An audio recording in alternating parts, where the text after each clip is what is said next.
Right, good to go? Right. So we've got two new members in the panel. Uh, let's start with Pradeep. I guess there was quite a lot of discussion on a variety of things. I think we need to now roll back to the topic, yeah? The fair price challenge. So you represent the largest exporter of black tea in the world, I hear. Congratulations. What's your take on the opportunities and challenges around fair price and living wage? Yeah, Suranga.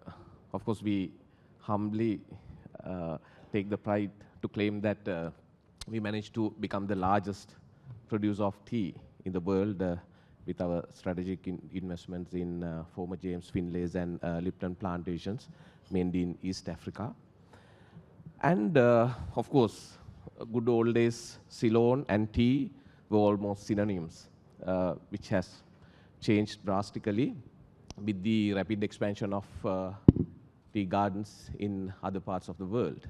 But we firmly believe that we managed to regain that glory as a Sri Lankan, very own Sri Lankan company. Being the largest is a feel-good factor.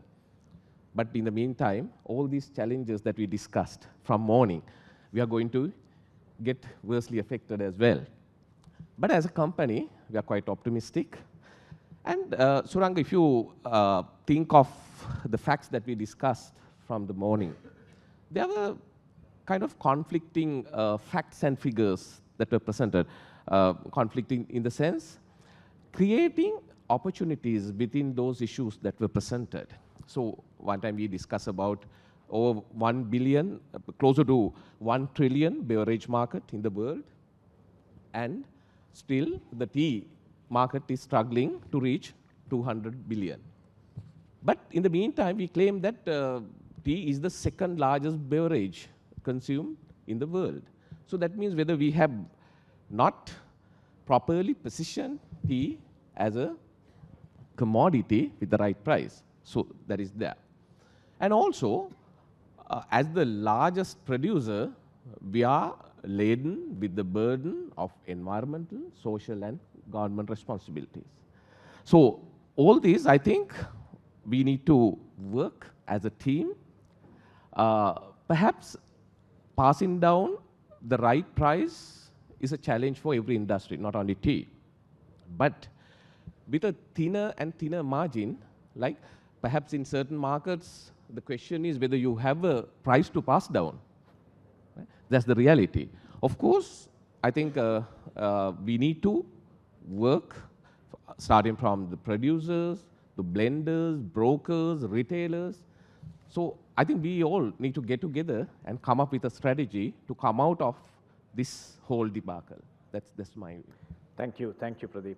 I'll turn to Arumugam, our representative from Fairtrade. So you've been invited to talk about how Fairtrade might be, affecting this whole thing positively, I guess. So what does Fairtrade have to say about the fair price challenge or passing fair price up the upstream and impacting on living wage in the hired labor side of things, which is what you kind of work on? Yeah, thank you, Suranga. Before that, I thought I will give some explanation about Fairtrade, how it works in field. So it's give a better idea to others. Most of us mostly know the Fairtrade, global Fairtrade mark is stood for fairly produced, fairly traded products. It also means it's fully traceable from farm to shelf. The Fairtrade mark is symbol of international Fairtrade system and the most globally recognized ethical label. When you buy products with any Fairtrade marks, you support farmers and workers. They improve their lives and their communities. So Fairtrade premium helps the farmers and workers to decide to spend money to improve their standard of living. Fairtrade premium. It's what makes Fairtrade unique. It's an additional sum of money paid to top of Fairtrade minimum price, and farmers and workers invest in social, environmental, and economic development projects to improve their business and their communities. Fairtrade improves access to agriculture service like organic, GAP, GMP trainings, and premium markets. As a result, farmers have an incentive to farm better and sell more. For example, Fairtrade has implemented some projects in the field. In small farmer setup, we have model farming setups to improve quality, and in plantation, we have tea productivity quality improvement projects. Those are some examples how Fairtrade support the producer in the field. We support producers who are struggling to comply with the standards required to obtain the label. This means offering support on free of charge through various kind of training and capacity development for all stakeholders. Apart from premium funding, we are implementing many donor projects and field to improve the quality of life and enable people to live decent lives on this earth. Fairtrade changed lives by changing trade. Fairtrade transfer wealth back to farmers and workers in developing countries who deserve a decent income and decent work. Farmers and workers who choose to participate in Fairtrade often feel a real sense of control over their future with greater power and voice. Fairtrade can support workers to realize their rights and negotiating the terms and conditions of their work through trade unions and collective bargaining. All these facts demonstrate the Fairtrade is not just a label, it's much more than that. This is why Fairtrade is recognized as a more than just a label and remains most visible and trusted ethical labeling globally. So my topic is Fairtrade, is it more than a label?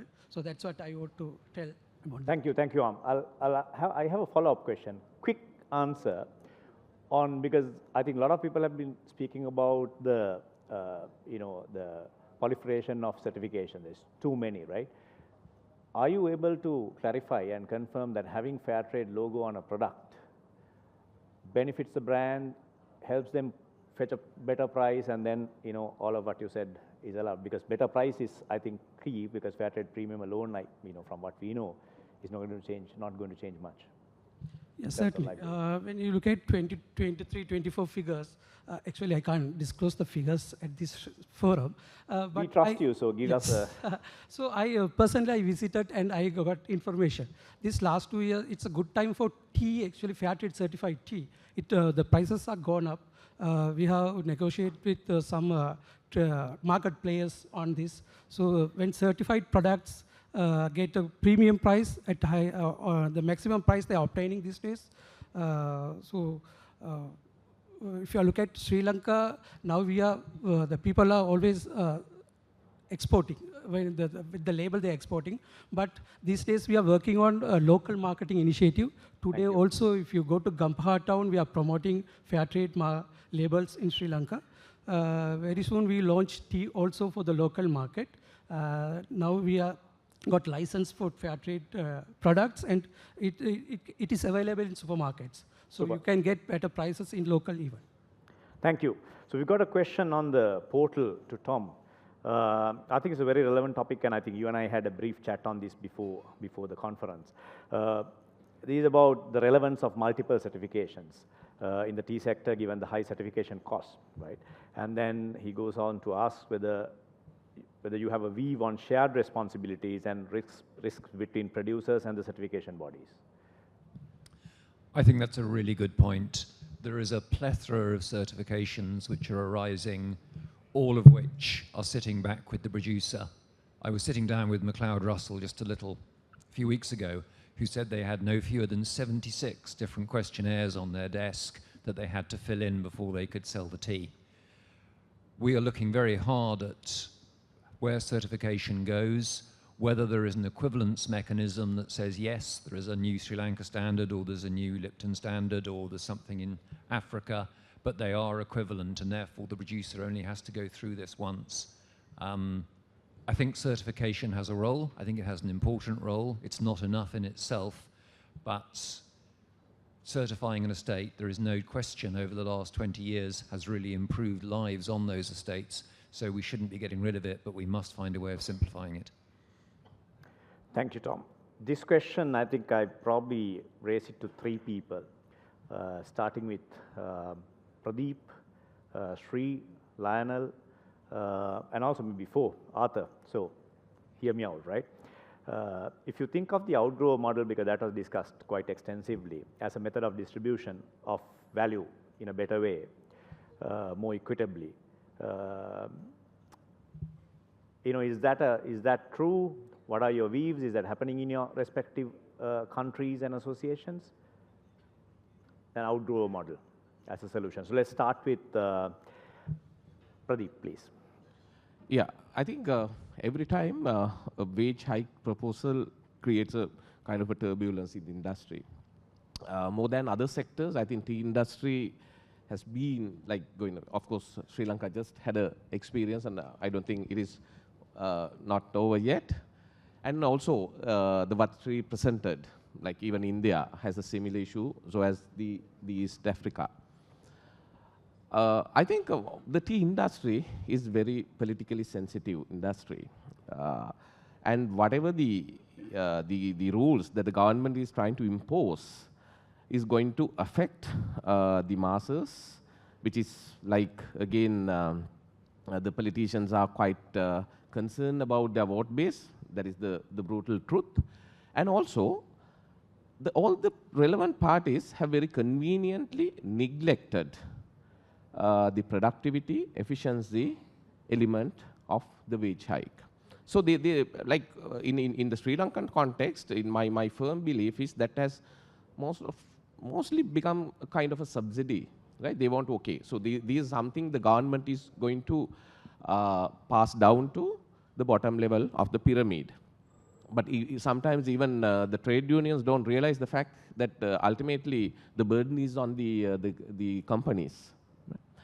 So I think as a solution, so we have been the pioneers in our team who are present here today. I think they will vouch for what I'm describing.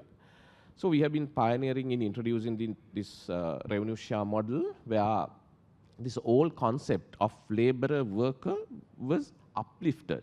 There was a significant amount of social upliftment. They were recognized as micro entrepreneurs. They run their own the tea garden. So there's a particular plot that has been given to them, and they take care of that. And there are enough and more instances where they earn much more than the stipulated wage. Right? Of course, there are certain people, they don't want to work, and they don't get the required wage. But there are enough and more instances where they get multifolds of the wage that they were supposed to get if they were in the traditional check roll. I think this is the model, and we need to have a kind of a recognition from the authority level. And this is the future where the productivity, the guys who are working hard will get much more than what they're supposed to get. Thank you, Pradeep.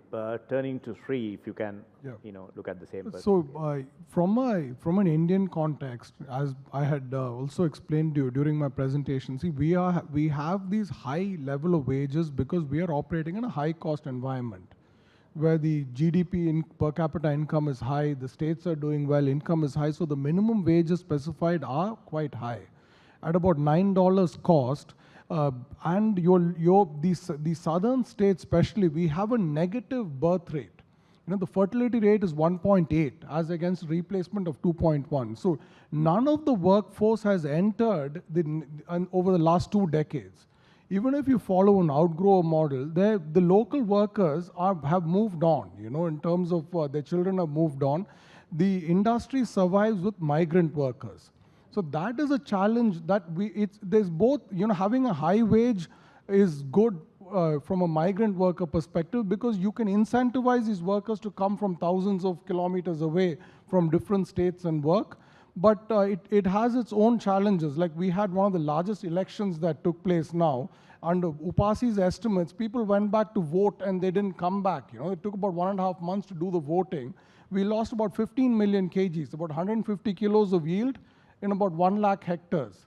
So this is the loss on account of an election. So these are the challenges that we're facing, but our wages are also inflation linked. Every quarter our wages go up. So any plantation company starts the year cannot budget for a fixed wage, because by the year ends, another 25 or 30 rupees during a high inflation environment, your wages will go up. Every 3 years, we have a revision of about 24%, 8% a year revision. So, I mean, the workers are earning well. The companies are combating the challenge, increasing productivity. We don't have, we are able to incentivize, do a lot of other measures to increase productivity and at least try and kind of survive. But the result is what I had explained to you. Area is dropping, production is dropping, and it's a trend that you're going to see all over India happening in the future. Thank you, Sri. Arthur, I'm going to change the plan because there is a question for you specifically. I think because I'm a huge fan of the tea auction, I selected that. Is quality of tea on offer affect the price at auctions in Kenya or in East Africa? Thank you. I think that is an area where I think it should be addressed, not only in East Africa, but in other auctions also. We are talking of sharing the proceeds of tea, but not bearing in mind what we pay and for which tea. If we don't talk about the quality, which should give us more, and we just talk about tea per se, then I think it will be very difficult for us to match the two. We need to look at the quality that we produce, pay a price for the quality, and share it out to those that are doing it so that they feel that the quality should be improved across the board. Thank you. Lionel, there is also a question for you, and I'm going to add a little bit to that as well. So the question is, I think it's a very important thing so that people do understand. They want you to repeat and elaborate again about the 68-32 ratio, how it works. So I'll give you some time to explain that, and then I'll add a follow-up question. The 68-32. Actually, it's called reasonable price formula, and it's monitored by the Sri Lanka Tea Board. And we take example for simple calculation, the Colombo auction, all the producers send their tea to Colombo auction, and 97% is sold through the Colombo auction. And 3% we are allowed to sell ex-factory.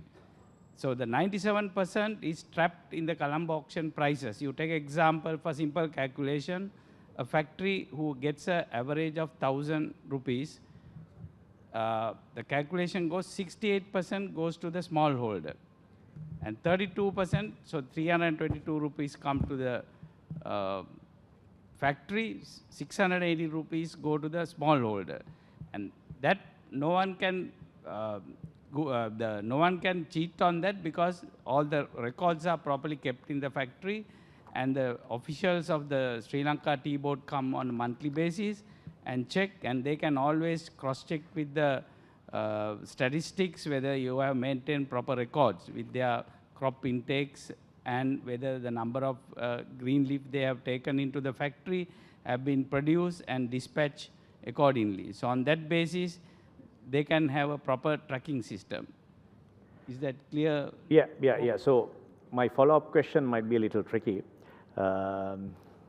So you spoke of all the brilliant things that the small farmer sector is doing, right? And the private factory owners are doing. So is this being communicated well enough to the market? Is that a problem, right? Are we communicating? Are people at the other end hearing? One, do you also feel that you need a separate way of operating, right? A SOCI model, auction system, something special. Do you have any thoughts about whether you could receive more price and solve some of the challenges? I personally think it's the supply-demand situation, but the exporters can help us promoting their brands and getting a better price. Then we can have a good livelihood to our smallholders.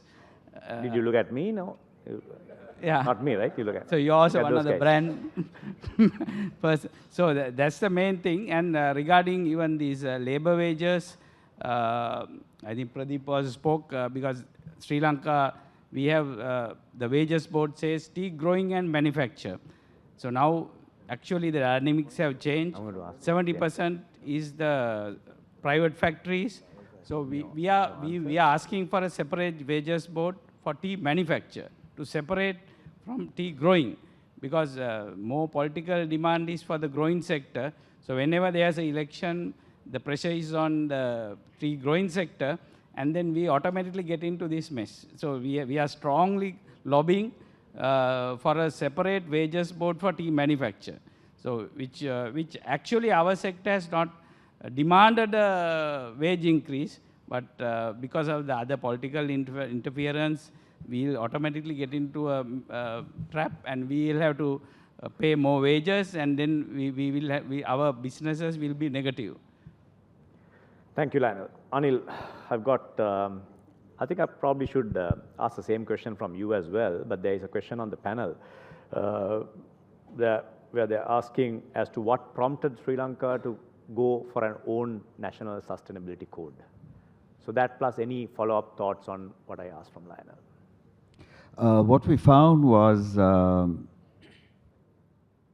we were being driven by globally developed standards, and we were being surveyed by agencies that were offshore and did not know us. There was no attempt to capture all that is unique and Sri Lankan.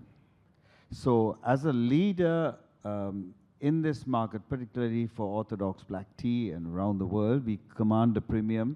We believe that, at least I believe that, to a great extent, we need to tell our story in terms of what we are doing. Sometimes it's much more. As you asked Lionel, for example, a lot of the good work that is done is not captured, it's known. It's only when an exporter or his client chooses to visit a factory, would he discover this. So these systems simply organized information that is in a fragmented form all over the place, and it is brought together into one message so that we can communicate it and articulate it in a meaningful manner.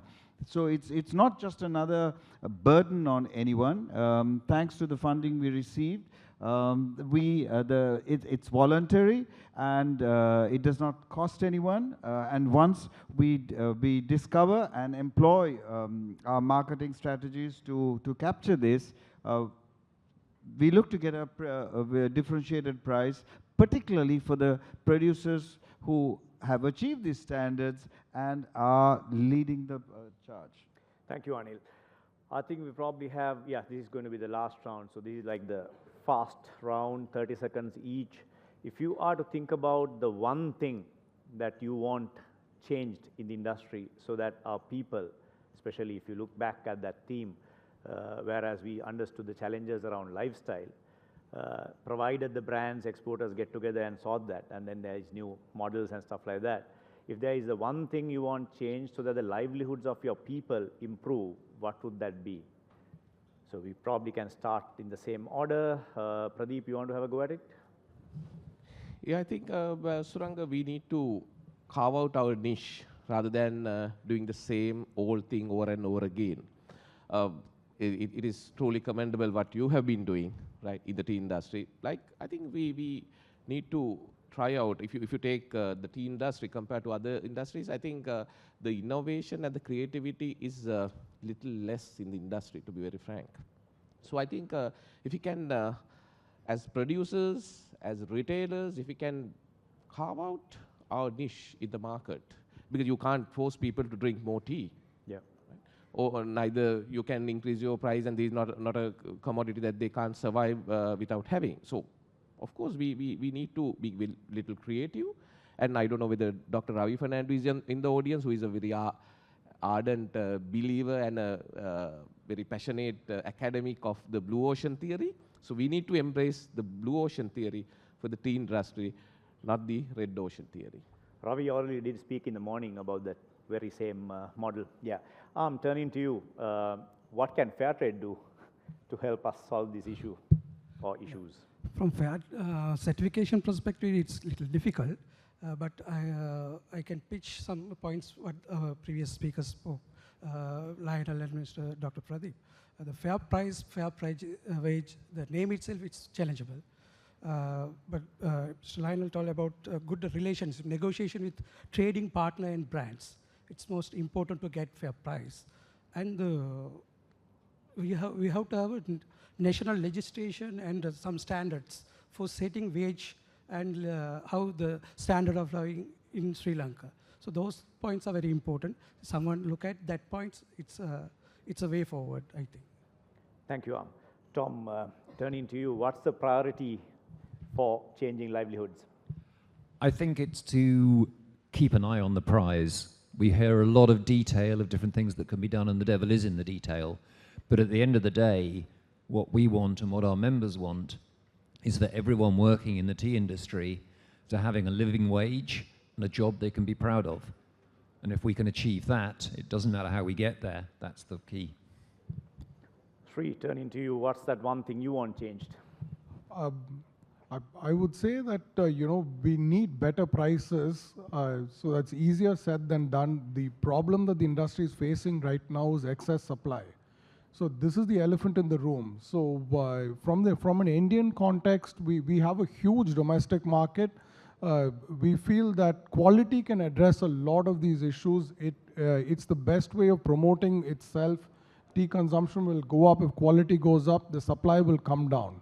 So we will get a living wage, we'll get remunerative prices if this excess supply is controlled.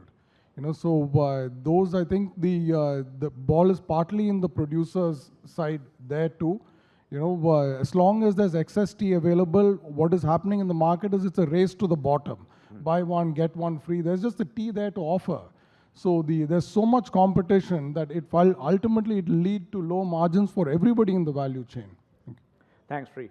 Arthur, what's that one big thing you got to change to improve livelihoods back at your home? I've got two things. One, the mismatch in production and supply. That is a major thing that should be looked into. And again, the price should be tied to quality, because at the moment it is like people are producing quantity because of the real prices that they're getting. And the main thing is the price. If we are paying the price on the quality, and there is no mismatch between the production and the supply, I think we'll not miss the point. Lionel, what's that one thing for you, other than, of course, you already asked the exporters to pay a little more, any other significant change you're looking at in terms of improving livelihoods of your people further? Really, now we have the TRI, so we have to get them involved to for the smallholders to produce, have better clones to get better yields. So then they can improve on their productivity and quality, and the exporters then definitely will pay a better price once they improve the quality. So no pressure. No pressure. No pressure. Yeah. So that's also we have to improve the productivity of the smallholders, because we have to give them the know-how and give them the knowledge to, now if they are plucking say 300 kilos acre, if it improves to 500 to 600, naturally their livelihood will improve. Super. Anil, last but not the least, you can probably answer your own question.